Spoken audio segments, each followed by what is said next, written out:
instill as much dread as the Dybbuk box, a small, unassuming wine cabinet steeped in sinister legend.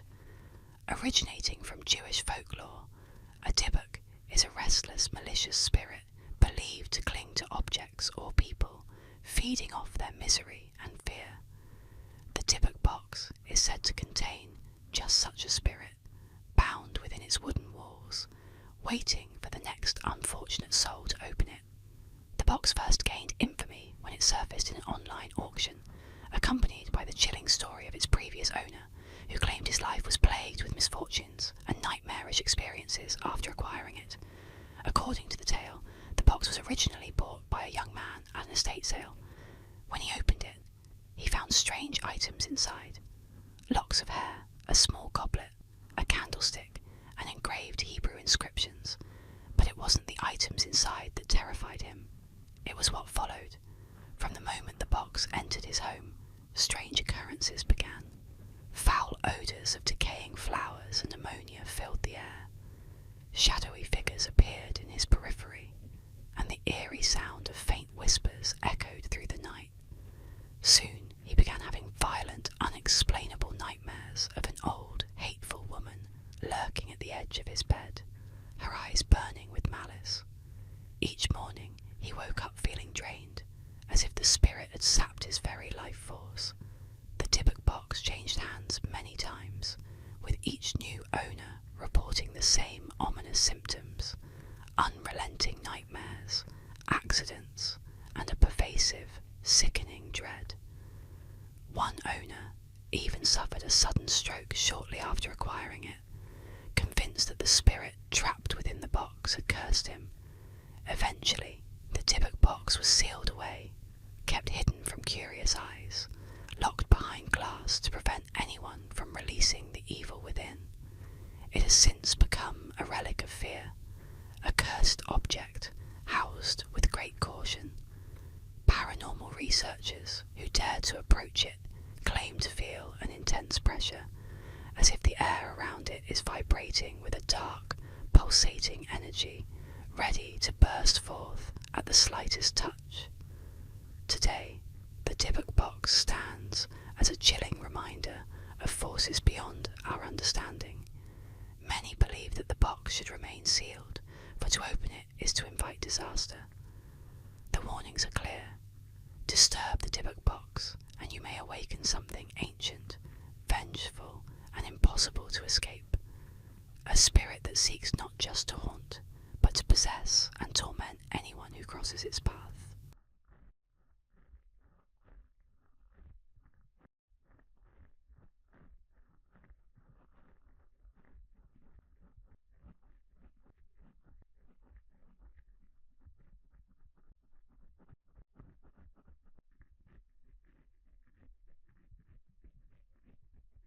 We dive into the eerie legend of the Chonchon, a mythical creature that haunts the night skies. Let its chilling tale lull you into a peaceful sleep, if you dare. Deep in the shadowy forests of Chile and southern Argentina, an ancient terror lurks in the night. Whispered in hushed tones among villagers, the Chonchon is no ordinary creature. Its very existence defies nature, sending shivers down the spines of those who dare speak its name. Legend has it that the Chonchon is not a bird, but a cursed being, a sorcerer who has performed a dark ritual to transform into this horrifying creature. In the dead of night, the sorcerer's head detaches from its body, sprouting enormous wings from the ears. Blood-curdling cries, like the screams of 1,000 tormented souls, signal its arrival. The sound, known as tutu, chills the air, forewarning death for anyone who hears it. They say the Chonchon soars through the night skies in search of prey, gliding silently above the rooftops of unsuspecting villages. Those unfortunate enough to cross its path rarely live to tell the tale. It is said that the Chonchon can slip into homes undetected, like a whisper on the wind, draining the life force of its victims, leaving them pale and hollow by dawn.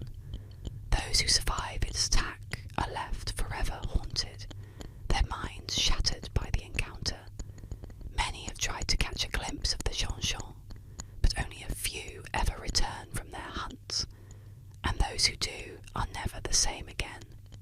Their descriptions are fragmented, as though the horror of what they witnessed burned itself into their minds. The Chanchon's eyes, they say, are glowing red orbs, filled with a malevolent intelligence far older than time. Its wings beat with unnatural silence, a deadly predator slipping through the night like a phantom. It is said that only the most skilled of shamans can undo the curse of the Chanchon, but these rituals are dangerous, and failure means the sorcerer's twisted form will be free to wreak havoc for eternity.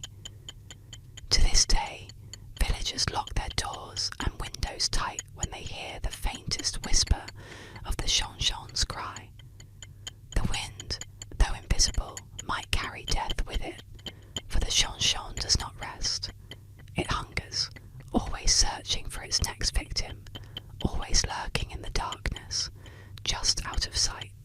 So, beware the stillness of the night, for you may never know if the next faint flap of wings you hear belongs to the Chanchon until it's too late.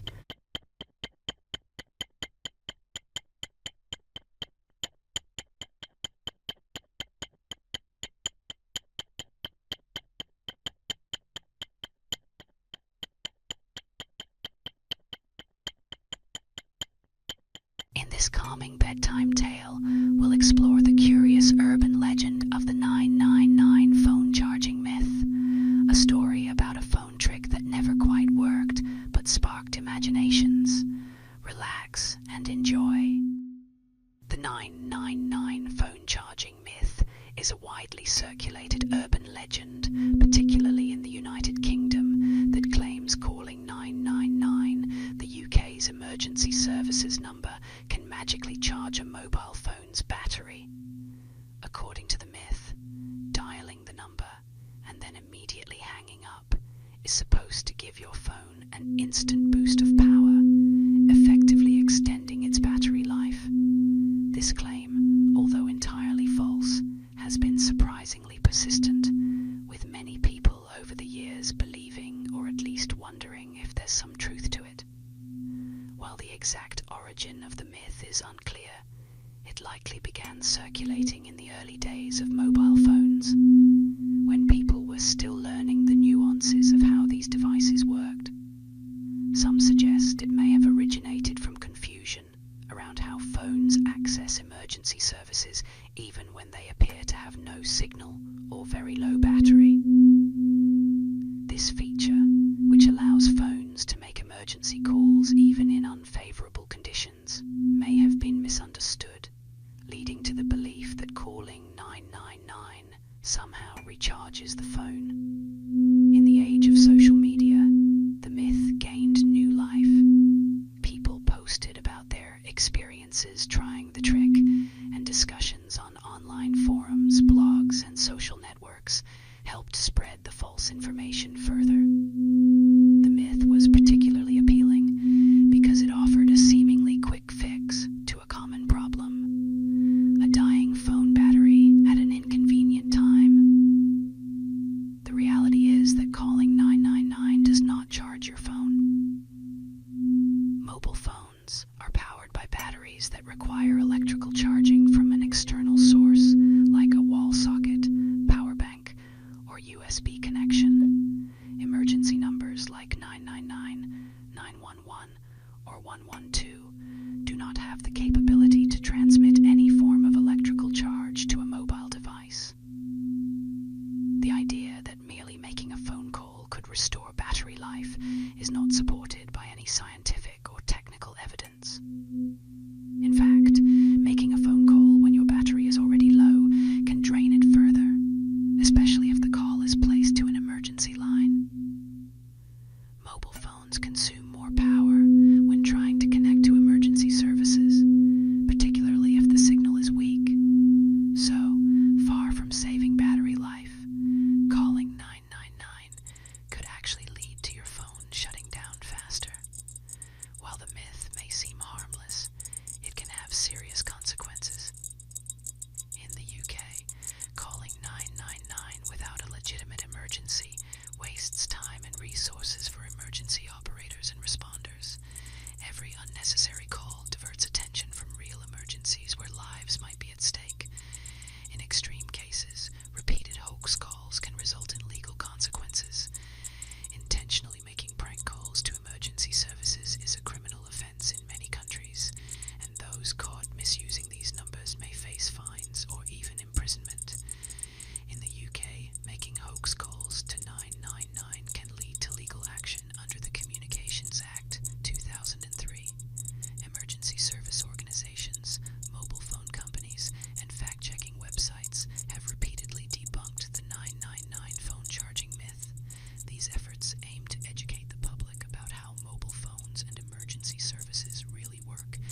emergency or otherwise, we'll change that.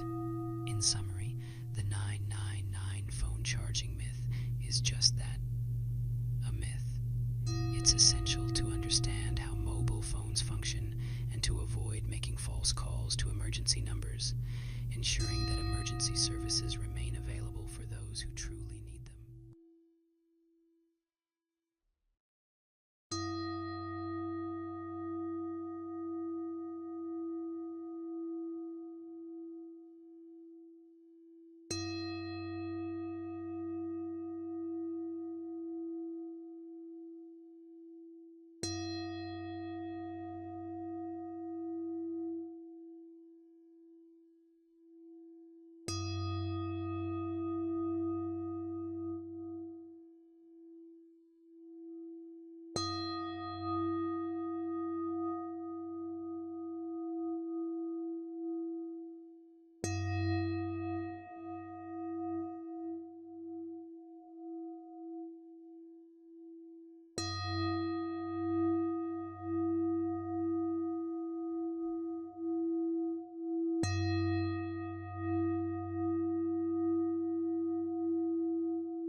Tonight, we journey to Iowa City, where the eerie legend of the Black Angel awaits. Let the mysterious tale of this cursed statue guide you into a peaceful and restful sleep.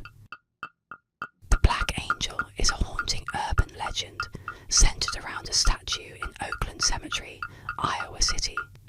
The statue, standing over 8 feet tall, was erected in 1912 to mark the grave of Teresa Feldovert, a woman of Czech descent. Over time, the statue gained a sinister reputation, and many locals began to believe it was cursed. The Black Angel originally had a bright bronze colour, but as the years passed, it darkened to a deep black, which fueled the legend's eerie narrative. Some say the change in colour represents the anger or grief of Teresa's spirit. Others believe the blackened statue is an omen of death, with various warnings attached to it. One popular belief is that anyone who touches or kisses the statue will be met with an untimely death. Another variation claims that those who look directly into the angel's eyes at midnight will be cursed. The statue's mysterious appearance, combined with its dark colour and imposing presence, has made it a popular site for paranormal enthusiasts and thrill seekers. Many visit the cemetery to test the legend, while others keep their distance, unwilling to risk the supposed curse. Though the Black Angel story is rooted in local folklore, the real cause of the statue's discoloration is simply weathering and oxidation of the bronze. Despite this, the legend remains a captivating part of Iowa City's history, continuing to intrigue and frighten those who hear it. Whether cursed or not, the Black Angel stands as a reminder of how myths can grow around even the most ordinary objects.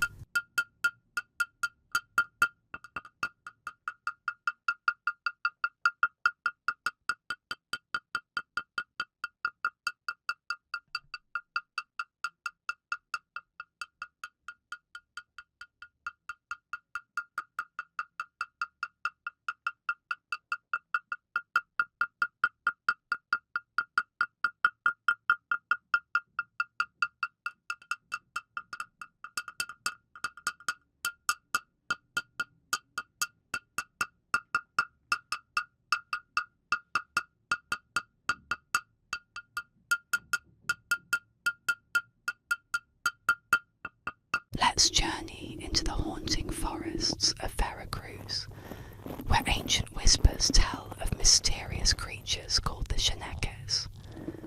Close your eyes, relax, and let their eerie legend guide you to sleep. In the dense, untamed forests of Veracruz, whispers of an ancient terror linger, the Sheneks. Born from the depths of Aztec mythology, these eerie creatures are believed to dwell between the realms of the living and the underworld. Their sole purpose? To guard the sacred mountains and wild creatures that roam their untamed domains. But these guardians are far from benevolent. The Shenekes are small, no taller than a child, but their appearance is deceptive.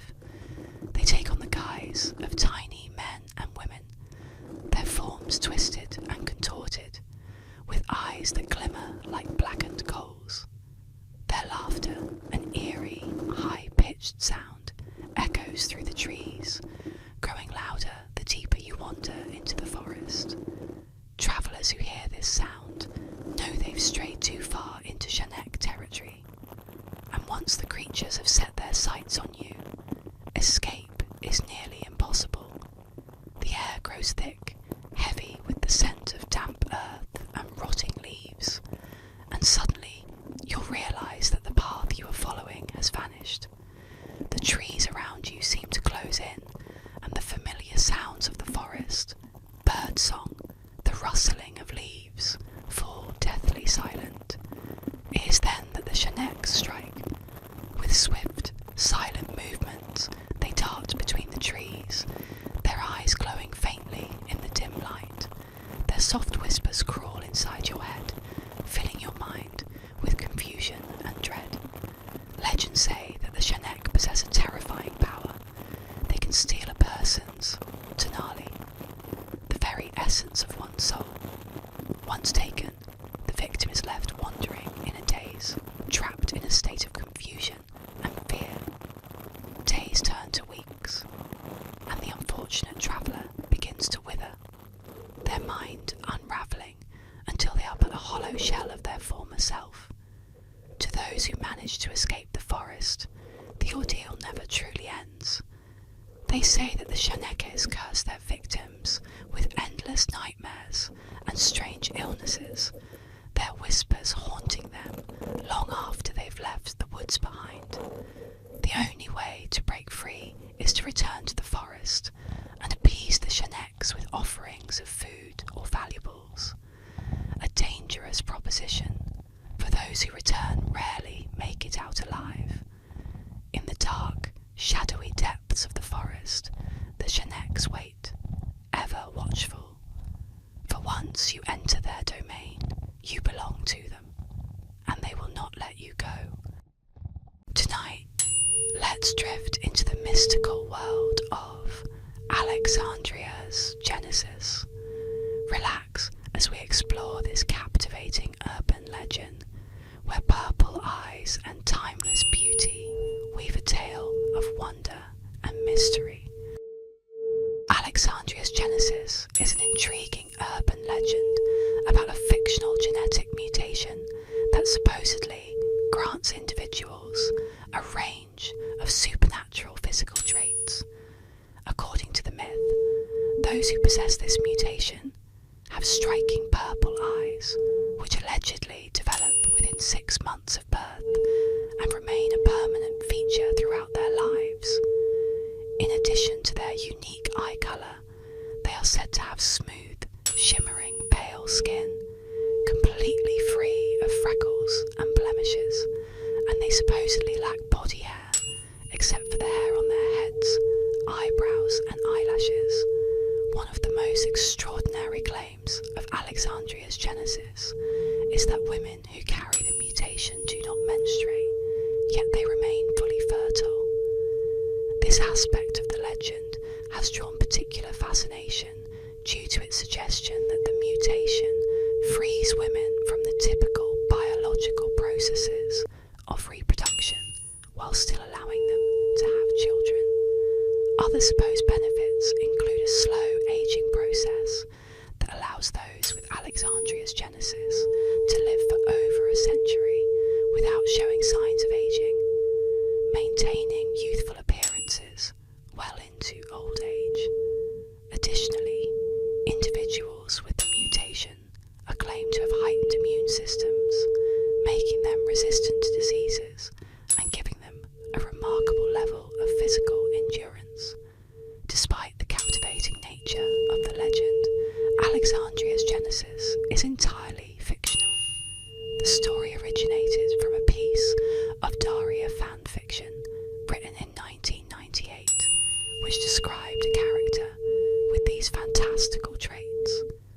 Over time, particularly during the 2000s, the story began circulating on internet forums and social media, where it was presented as though it were a real genetic condition.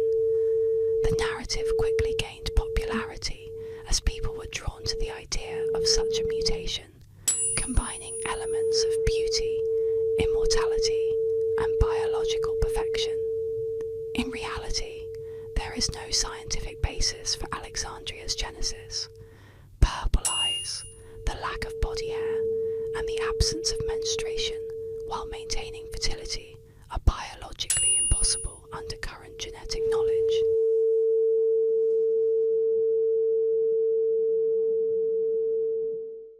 We journey into the misty woods of Bradley, where the sorrowful spirit of the Black Lady roams. Let her quiet footsteps guide you into a peaceful, restful sleep.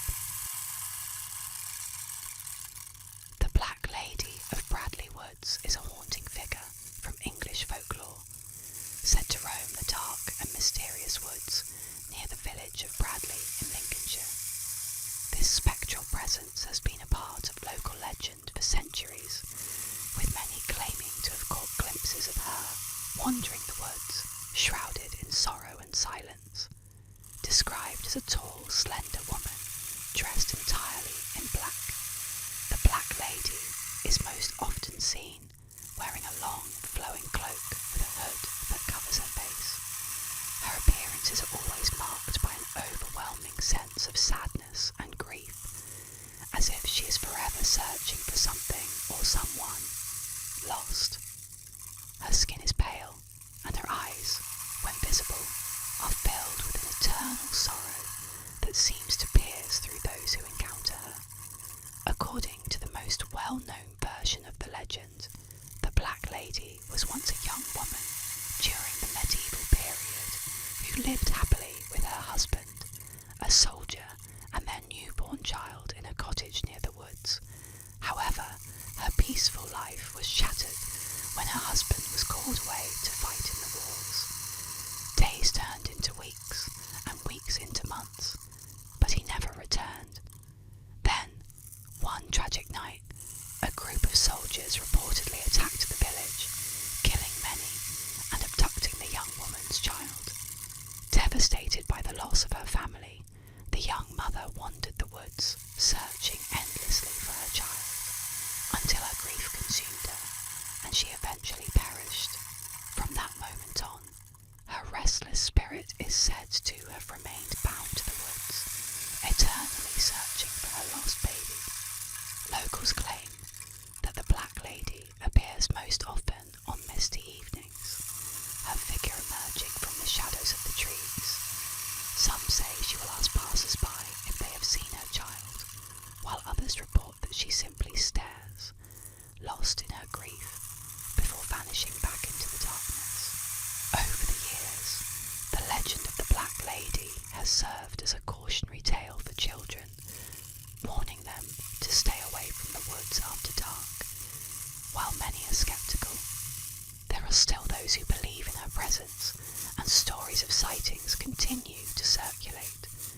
Whether real or imagined, the Black Lady of Bradley Woods remains a symbol of deep sorrow and eternal longing. Her tragic story lingers in the minds of those who hear it, casting a shadow of mystery and sadness over the quiet village of Bradley.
Tonight, let me guide you into the shadows of ancient Spain, where the chilling legend of the Castilian lisp unfolds.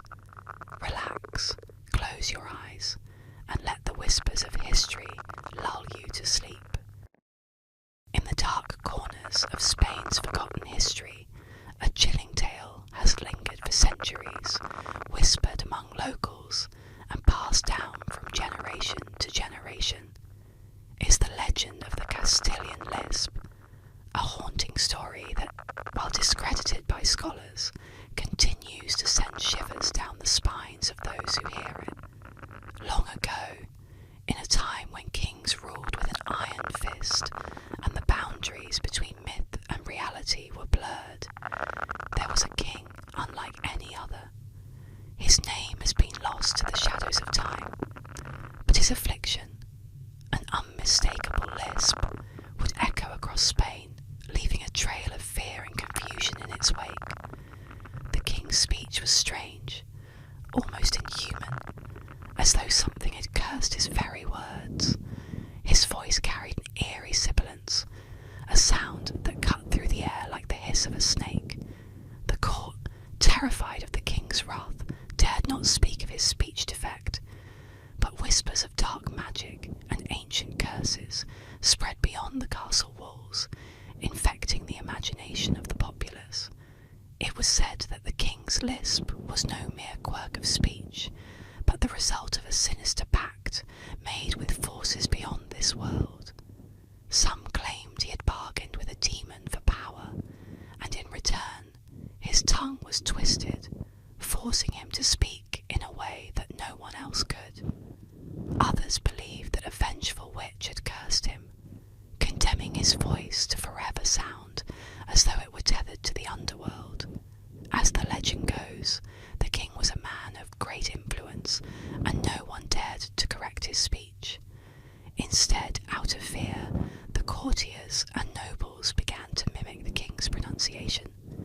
His strange lisp spread like a disease, infecting the tongues of those who sought to curry favour with the crown. Soon, it was said, the entire kingdom spoke as their king did, their voices carrying the cursed sound of the theatre. The streets echoed with the eerie lisp, a constant reminder of the dark secret lurking in Spain's past. Children grew up speaking the language of the damned, unaware of the malevolent forces that had shaped their words. Though historians have debunked this tale as pure fantasy, the legend persists, a chilling reminder of how even the most benign of sounds can carry with them the weight of a curse. The next time you hear the soft hiss of a theatre in Spanish speech, remember the tale of the cursed king and wonder what dark power still lingers behind the sound. Tonight, we explore the mysterious legend of Area 51. Let your mind wander as we delve into the tales of secrecy, government conspiracies, and the question, are we truly alone? Area 51 is one of the most famous and enduring urban legends in modern times, often associated with government secrecy, extraterrestrial life, and mysterious UFO sightings. Officially known as a classified section of the Nevada Test and Training Range, Area 51 is a highly restricted military base located in the remote Nevada desert.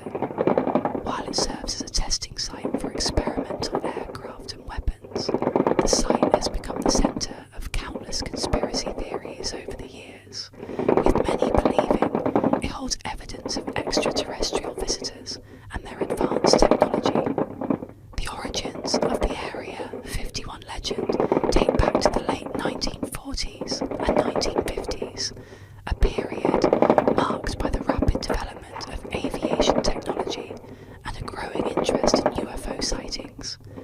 The US government's secrecy surrounding the activities at Area 51 only fueled public curiosity. Speculation intensified in the 1980s when a man named Bob Lazar claimed that he had worked at a site near Area 51 called S4 reverse engineering alien spacecraft. Lazar's detailed descriptions of flying saucers, anti-gravity propulsion, and alien technology captured the public's imagination, even though his claims were widely disputed and lacked verifiable evidence. Over the decades, Area 51 became a symbol of government cover-ups, and the idea that the US military was hiding knowledge of extraterrestrial life. UFO enthusiasts believe that Area 51 holds physical evidence of alien visitors, including crashed UFOs, and possibly even the bodies of extraterrestrials. Many also connect the base to the infamous 1947 Roswell incident, in which a mysterious object crashed in New Mexico. While the government eventually explained that the object was a weather balloon part of a classified project, many still believe it was an alien spacecraft and that its wreckage was transported to Area 51 for study. In addition to Lazar's claims, there have been numerous reports of strange lights and unidentified flying objects near Area 51, further fueling the legend. These sightings are often attributed to the secret testing of advanced military aircraft, such as the U-2 spy plane or the SR-71 Blackbird, both of which were developed and tested in the area. However, for those who believe in the extraterrestrial connection, these explanations are seen as mere cover stories. Despite the widespread speculation and intrigue, there has never been any concrete evidence to support the idea that Area 51 contains extraterrestrial technology or visitors from other planets. In fact, in 2013, the CIA officially acknowledged the existence of Area 51 for the first time, releasing declassified documents that detailed its role in testing advanced aircraft, but made no mention of aliens or UFOs. Let's journey into the peaceful waters of the Pacific coast, where legends of Cadborosaurus, a mysterious sea serpent, drift in the waves. Relax and let the soothing tale unfold. Cadborosaurus, affectionately known as Caddy, is a legendary sea serpent that has captured the imagination of many along the Pacific coast of North America. Its name is derived from Cadboro Bay, a coastal area in Greater Victoria, British Columbia, where it has reportedly been spotted numerous times over the years. The legend of Caddy has become a staple of local folklore, with stories of its sightings stretching from Alaska to California, although British Columbia remains its most frequent haunt. Described as a massive, snake-like creature, Cadborosaurus is said to possess a long serpentine body, often estimated to be between 10 to 50 feet in length. Witnesses describe its head as horse-like, with large eyes, and sometimes small horns or fins protruding from the sides. The creature is also thought to have humps along its back, similar to the classic sea serpent imagery that has been passed down through various cultures around the world. These humps are often visible as it glides just beneath the surface of the water, leaving a distinct wake in its path. Caddy's elusive nature adds to the mystery surrounding it. There are countless accounts from sailors, fishermen, and beachgoers who claim to have seen the creature, yet no definitive physical evidence has ever been produced to confirm its existence. The creature is usually reported to move with great speed, effortlessly cutting through the water, making it difficult to capture or photograph. Some theories suggest that Caddy could be a type of prehistoric marine animal that has managed to survive in the deep, unexplored waters of the Pacific. Others believe it could be an undiscovered species of giant eel or a relative of the oarfish, a long, ribbon-like fish known for its impressive size. Throughout the years, various expeditions and searches have been launched to find Cadborosaurus, but none have succeeded in proving the creature's existence. In 1937, the legend gained even more traction when the carcass of a strange sea creature, believed by some to be caddy, was found in the stomach of a sperm whale. The discovery sparked a flurry of media attention, but the remains were never properly examined, and skeptics argue that the body was likely that of a known marine species. Despite the lack of solid evidence, the legend of Cadborosaurus lives on, inspiring curiosity and wonder about what might still be lurking beneath the waves. Tonight, let's explore the eerie legend of the Bandage Man, a mysterious figure said to haunt the coastal roads of Oregon. Relax, unwind, and drift off as we delve into this haunting tale.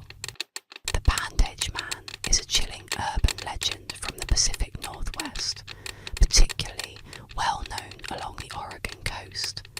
The story centers around a mysterious and terrifying figure, a man wrapped in bloody bandages who appears on desolate roads to attack cars and terrorize unsuspecting teenagers. The origins of this legend trace back to a gruesome sawmill accident, but over the years, the tale has taken on a life of its own, becoming a favourite local ghost story passed down through generations. According to the legend, the Bandage Man was once a logger who worked in the dangerous and grueling timber industry. One day, he was involved in a horrific accident at a local sawmill, where he was caught in a machine and severely mangled.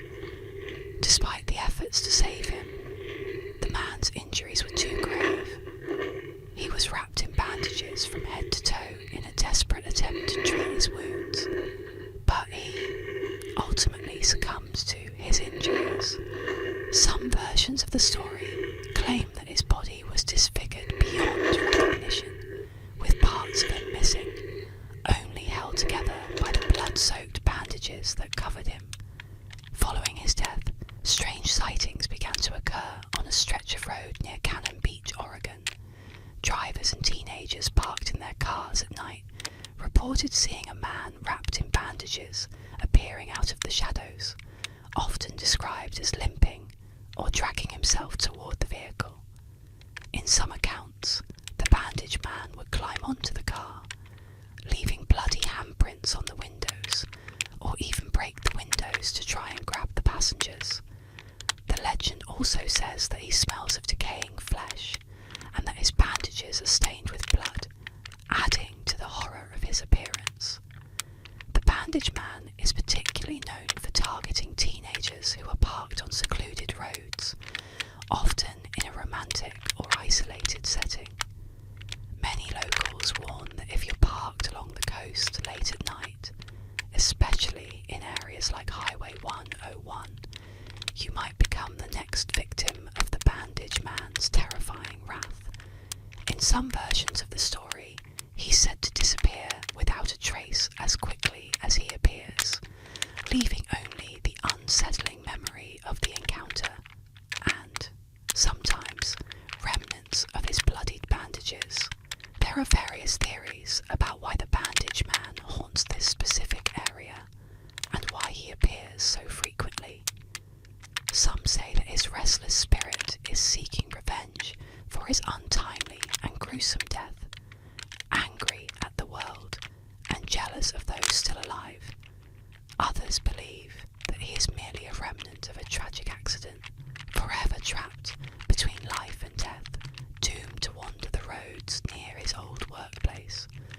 While no one has ever been seriously harmed by the Bandage Man, his legend has become a part of the local folklore, with many claiming to have had a close encounter with the eerie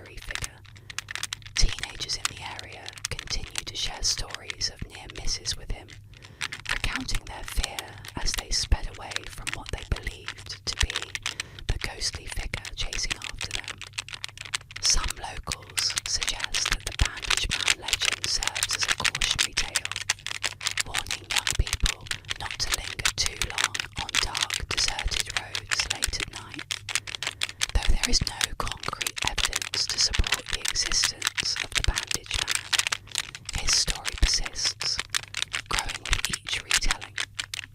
As with many urban legends, the bandage man thrives on the fear of the unknown and the unsettling idea that danger could be lurking just beyond the edge of the headlights. The remote and rugged landscape of the Oregon coast only adds to the atmosphere, making the story even more believable for those who live there. Welcome to the chilling tale of Mercy Brown, an urban legend from the quiet town of Exeter, Rhode Island. Relax, close your eyes, and let this mysterious story take you back in time. In the small, quiet town of Exeter, Rhode Island, during the late 19th century, the Brown family was plagued by tragedy. Tuberculosis, a deadly disease with no known cure at the time, had already claimed the lives of several members of the family. The illness was known as consumption, due to how it appeared to waste away its victims. George Brown, the patriarch, watched helplessly as one by one his loved ones fell ill and died. His wife, Mary Eliza, was the first to succumb, followed by his eldest daughter, Mary Olive, both taken within a few short years of each other. Despite these losses, George hoped the worst had passed. However, his youngest daughter, Mercy Brown, soon fell ill with the same symptoms. Mercy was a bright young woman, but tuberculosis did not spare her, and she died in January 1892 at the age of 19. Her death left the Brown family devastated, but the horror was not yet over. Just weeks after Mercy's passing, her brother, Edwin, who had been ill for some time, took a turn for the worse. Fearing for his life, desperate measures were taken, leading to the birth of an enduring legend. At the time, tuberculosis was not well understood, and in many rural communities, fear and superstition spread almost as quickly as the disease itself. In Exeter, some townsfolk began to whisper about the possibility of something more sinister.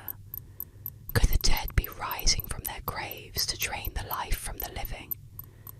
This idea, while unthinkable to modern sensibilities, was deeply rooted in folklore at the time. In New England, there was a long-standing belief in vampires. Though these vampires were not the glamorous creatures of Gothic fiction, but rather the restless dead rising from their graves to consume the life force of their living relatives. George Brown, despite being a practical man, was persuaded by his neighbours to exhume the bodies of his deceased family members, hoping to find the cause of Edwin's worsening condition. In March of 1892, with the ground still frozen, a small group of men gathered in the graveyard where the Browns were buried. They first dug up the remains of George's wife and eldest daughter, but both had decomposed as expected. Then they turned to Mercy. Unlike the others, Mercy's body was found to be in a strangely preserved state, even though she had been buried for over 2 months. Her skin still appeared relatively intact, and there were even rumours that her body had shifted in the grave, as though she had been moving after death. The most alarming discovery, however, was the presence of fresh blood in her heart and veins. Tonight we journey to the misty moors of Cornwall to uncover the legend of the Beast of Bodmin Moor. Relax, unwind, and let this mysterious tale help you drift into sleep. The Beast of Bodmin Moor is a popular folklore legend from Cornwall, England, centred around sightings of a mysterious, large, black cat-like creature. First reported in 1978, the legend of the beast quickly gained traction as locals began to claim encounters with a phantom panther or leopard-like animal roaming the wild expanse This eerie creature was said to have sleek black fur, glowing eyes, and a muscular build, often compared to big cats that typically wouldn't be found in the English countryside. The beast of Bodmin Moor gained further notoriety, with reports of mutilated livestock, particularly sheep, that appeared to have been slain by a large predator. Farmers and locals were alarmed by these unexplained killings, which led to speculation that a dangerous wild animal was on the loose. The creature was believed to be responsible for these attacks, and over time the legend grew, with sightings occasionally reported even decades after the initial claims. Despite extensive investigations, including one by the British government in 1995, no conclusive evidence of the beast's existence has ever been found. The government's inquiry concluded that there was no verifiable proof of big cats living in the area, though this did little to dispel the legend. Some suggest that the beast might be an escaped exotic pet, while others believe it's purely myth. To this day, the beast of Bodmin Moor remains a staple of local folklore, continuing to spark curiosity and fear among both residents and visitors to the moor, adding a layer of mystery to the rugged landscape of Cornwall.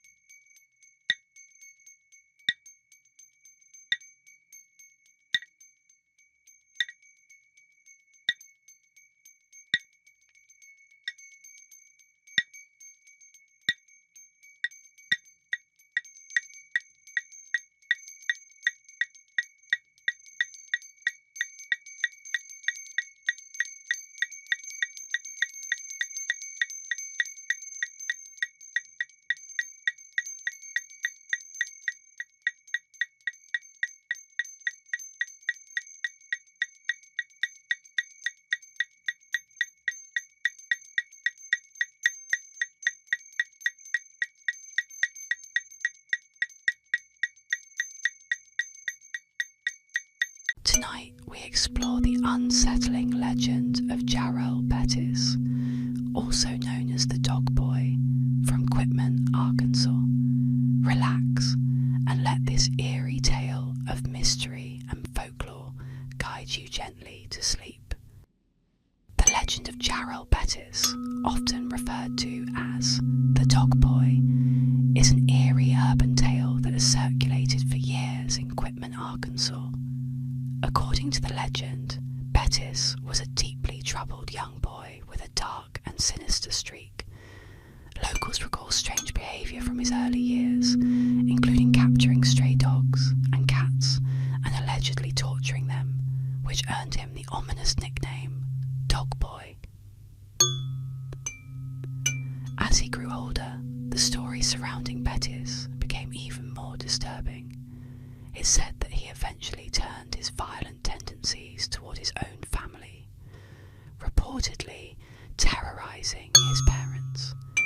He was rumoured to have kept his elderly parents essentially imprisoned in their home, where neighbours would occasionally hear strange noises or catch glimpses of unusual activity. Some claim that Bettis grew into an unnaturally large man, his physical size adding to the fear he instilled in those around him. The house where Bettis lived, located at 65 Mulberry Street, became infamous in the community. People began to believe that the home was haunted, not just by Bettis's malevolent presence, but by the spirits of the animals he had tortured over the years. After his parents passed away under mysterious circumstances, rumours swirled that their deaths were linked to his abusive behaviour. Though much of the story is based on hearsay and local gossip, the legend of Jarrell Bettis persists in Quitman. The abandoned home became a focal point for ghost hunters and thrill seekers who claim that paranormal activity still occurs there. Whether fact or fiction, the tale of the Dog Boy remains a haunting part of the town's folklore, a chilling reminder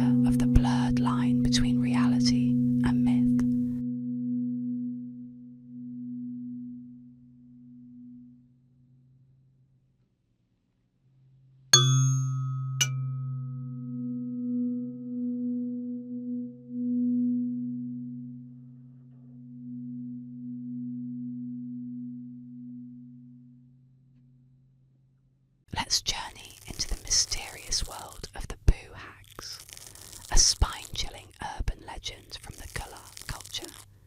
Relax, close your eyes, and let this eerie tale guide you into sleep. The legend of the boo hags originates from the Gullah culture, deeply rooted in the coastal regions of South Carolina and Georgia. These skinless, vampire-like witches are said to be evil souls who remain in the mortal world after death, seeking out the living to continue their existence. Unlike traditional vampires, boo hags don't drain their victims of blood. Instead, they feed off their breath, leaving their prey exhausted and lifeless. According to the legend, boo hags are born from wicked souls who fail to move on to the afterlife. Without their skin, they appear grotesque, raw, red, and sinewy, making it impossible for them to blend in with the living. To navigate the human world, boo hags steal the skin of their victims, slipping it on like a disguise. Once they've taken someone's skin, they go out into the night to ride. This is a term used to describe their haunting behaviour, where they visit the homes of unsuspecting victims and take control of their bodies while they sleep. The process begins when a boo hag silently enters a home, usually through cracks or open windows, as they are believed to be capable of squeezing through the smallest of spaces. Once inside, they sit on the chest of their sleeping target, feeding on their breath and life energy. As the boo hag drains its victim, the person will experience intense nightmares, leaving them physically weakened by morning. While the boo hag feeds, the victim is paralysed, unable to move or wake. By dawn, the witch leaves its victim, slipping away before anyone realises what happened. However, boo hags have a weakness. They must return the skin they've stolen before sunrise, or they will be exposed and destroyed by daylight. If caught without their skin, they are vulnerable and can be easily defeated. To protect themselves, people in Gullah communities often took precautions to ward off these sinister beings. One method involved placing a broom by the door or scattering rice on the floor, as boo hags are said to be compelled to count small objects. If a boo hag becomes distracted by counting, it won't have enough time to finish before the sun rises, forcing it to retreat to avoid being caught. Another common belief is that painting windowsills and doors blue, a colour thought to repel evil spirits, can keep boo hags from entering a home. The colour, known as haint blue, is a staple in many Gullah households, used to protect against a range of supernatural threats, including boo hags. Those unlucky enough to fall victim to a boo hag may wake up feeling completely drained, as if they've run a marathon in their sleep. The exhaustion is a telltale sign that a boo hag visited during the night. If a boo hag becomes particularly attached to a victim, they may return night after night, eventually leading to the victim's death through sheer exhaustion and depletion of life energy. The boo hag legend is a chilling reminder of the dangers lurking in the shadows of the night. It warns people to be cautious, vigilant, and to protect themselves